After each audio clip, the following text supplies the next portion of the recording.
Just want to let you lot know that if you're watching this clip on the Fozcast YouTube channel, the full episode is now available to watch exclusively on Spotify, and it's free. Come on.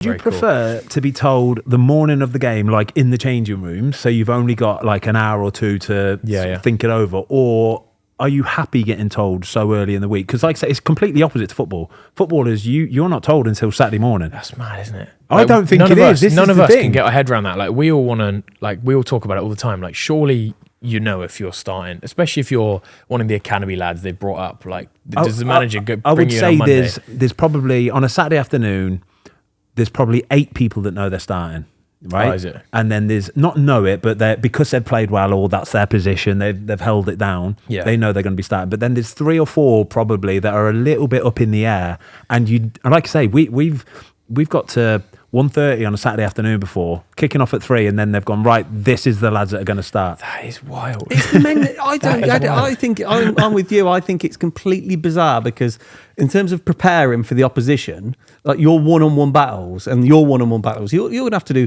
run-throughs, work-throughs with the team, patterns of play, and look at your opposite number. Yeah, then all these things with football, surely they should be preparing the whole week. Thing is like often for us, if you can't train throughout the week, you don't play because you've not had time to train with the combinations and get used to the 9 and centres playing around you and stuff. So I just can't get my head around that. There's always the funny one though, like I'd never read into the bibs or the training teams and stuff like that. You come out and it's the captain and all these lot on one team and all the young lads on the other. They're like, oh well, probably not picked this week then. But I'd way rather get told. You get your head around it. I think you might be onto something, lads, because you get to practice all week then.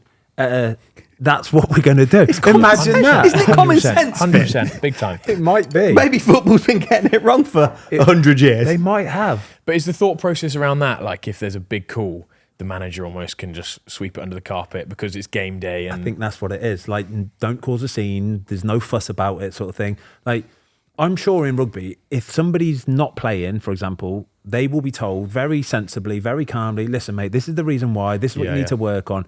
In football, it's always a little bit more, I don't know, I just think it's cloak and dagger, isn't it? Yeah, because there's so many more egos and people probably haven't got the people skills as what rugby players or people have. It's always a little bit more underhand. Is it? Yeah, it's not nice, honestly. So like a bog standard head coach comment for us would be like, this is the team, any issues, come and speak to me in my office. And like quite often after team selection, there's like a few boys knocking on the boss's door, like what's going on? Like obviously boys are annoyed, but I'd say one thing that's good about rugby, like you say, like there's zero egos. Like if you were moping about being fuming because you're not picked, lads would be like, what's wrong with him? Do you know what I mean? Like there's no difference between. Whereas I see in an interview of Ollie Watkins talking about like furious that I'm not playing and stuff like that, which is fair enough. Like you would be, but it's mad. If that was a rugby player that did that interview, is that going down like a lead balloon with the other players? Yeah, I wouldn't say so, because you want people to be annoyed they're not playing. But if you then acted differently to how you were when you're starting, that's going down terribly. Because we got 45-man squad and only 15 boys start every week. So that's such a bad example to the other 30 lads that just turn up and train and prepare the team. Do you know what I mean?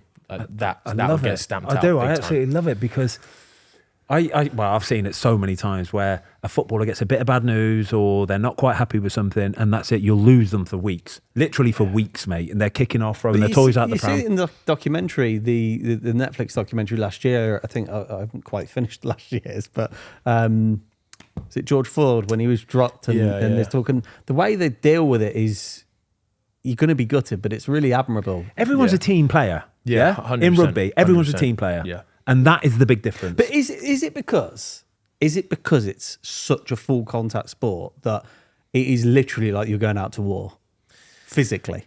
I don't think that's why everyone's such a team player. Like I just think it's just the way it is. Like the culture of it is like, if you're not going to get on board the bus, then you can head off, kind of thing. Like it's just never been a big egos kind of place. It's not that you want people to not care they're not getting picked, but like there's a lot of rugby cultural stuff is around team first. Do you know what I mean? Be a good saint, we speak about a lot, and all that stuff. So we'll talk about that later. All of that kind of stuff. Do you ever watch Premier League football and see some of these footballers diving around and just kind of think, oh my? Yeah, not the diving. I don't find that mad. The two things I find mad is the way they speak to the refs. Yeah. Can't get my head around that. And Love that. And if they're getting subbed off, like sulking past the managers and stuff like that. I find those two things nuts. But apart from that, I'm massive. Do you think if they, in football, do you think if they imposed if you talk back to the referee, free kick 10 metres back, 10 yards back, do you think it'd be cut out? How quickly do you think it'd take to be cut out? Straight away. Within a season, it'd be if gone. they bring it in one game week and they've pinged a few boys, it'd be gone next week. It's such a... I agree. Yeah. I just find it mad. It like, honestly, I watch games of football and I'm like, why would anyone want to be a ref? Like, it's the biggest lose job I've ever seen.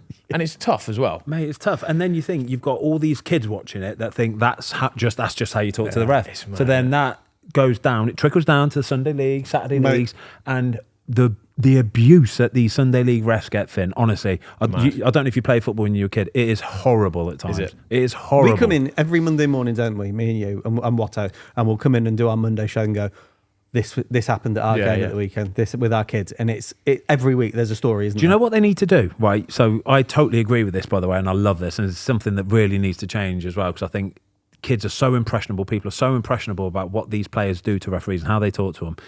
If there was a sanction for talking back to the referee or being rude, right? And it was a push it 10 yards forward or 10 yards, whatever it is, right? But then also, if a player gets a yellow card for it, it is a massive fine. Because if you start to hit players in their pockets, in their wages, I guarantee you they'll change 100%. It very, very quickly. 100%. We had our old club captain, Dylan Hartley, 2014 Premiership final, biggest game of the season. And he has allegedly called ref C-bomb and 12-week ban, red card.